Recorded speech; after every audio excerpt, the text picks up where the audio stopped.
আসসালামু আলাইকুম প্রিয় দর্শক, সকলকে স্বাগত জানাই অভিবাসী আপডেটের নতুন ভিডিওতে। যারা এই ভিডিওতে যুক্ত হয়েছেন দেশ এবং প্রবাস থেকে, গত 24 ঘন্টার আলোচিত ঘটনাগুলোর বিস্তারিত জানাবো এই ভিডিওর মাধ্যমে। আপনি নিজে দেখছেন, একজনকে দেখাবেন।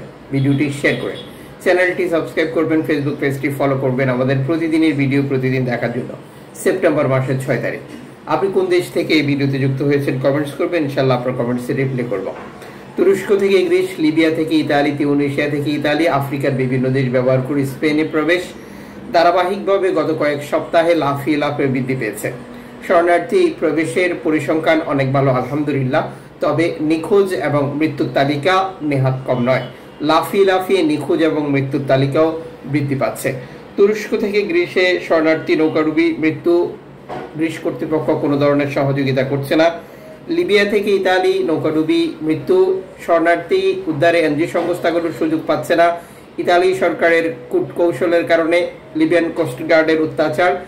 তিউনিসিয়ার উপকূলে নৌকাডুবি শরণার্থী উদ্ধারের সহযোগিতা পাচ্ছে না। তিউনিসিয়ার ফ্যাসিস্ট সরকার প্রধান ক্ষমতা দখল করার পর এভাবেই অভিবাসী বিরোধী কার্যক্রম পরিচালনা করছে, যার মূল উদ্দেশ্য হচ্ছে ইউরোপীয় ইউনিয়ন থেকে অর্থ পাওয়া এবং আফ্রিকার বিভিন্ন দেশেও ইউরোপীয় ইউনিয়ন অর্থায়ন করছে, যার ফলাফল হচ্ছে রেকর্ড সংখ্যক অভিবাসী আটক, নির্যাতন এবং আটলান্টিকের উত্তাল সাগরে ডুবে মৃত্যু, নিখোঁজ। গত 24 ঘন্টায় রেকর্ড সংখ্যক শরণার্থীর মৃতদেহ স্পেনের উপকূলে ভেসে আসার তথ্য নিশ্চিত করেছে স্প্যানিশ কর্তৃপক্ষ। নৌকাডুবিতে কতজন নিখোঁজ, কতজনের মৃত্যু হয়েছে কোনো প্রতিবেদনও আসেনি, কারণ নৌকা কোথায় ডুবেছে এই ব্যাপারে তাদের কাছে কোনো তথ্যই নেই। একই অবস্থা রয়েছে বর্তমান মরক্কো থেকে স্পেনের উপত্যকা ব্যবহার করে স্পেনে প্রবেশ করা অঞ্চলে নৌকাডুবি এবং মৃত শরণার্থী উদ্ধারের খবর। তুরস্ক থেকে গ্রিসে নৌকা বিপদে পড়া এবং উদ্ধারে সহযোগিতা করার জন্য প্রার্থনা আর্তনাদ বিভিন্ন বার্তা প্রচার করার পরেও গ্রিস কর্তৃপক্ষ কোনো সহযোগিতা না করা, যার ফলাফল নৌকাডুবি এবং মৃত্যু। একই সাথে গ্রিস কর্তৃপক্ষ ঘোষণা দিয়েছে যে গ্রিসে লিবিয়া থেকে আসা অভিবাসীদেরকে আটক করে আবার লিবিয়া এবং তিউনিসিয়াতে তারা পাঠাবে, যে জন্য তাদের অভিযান শুরু করেছে।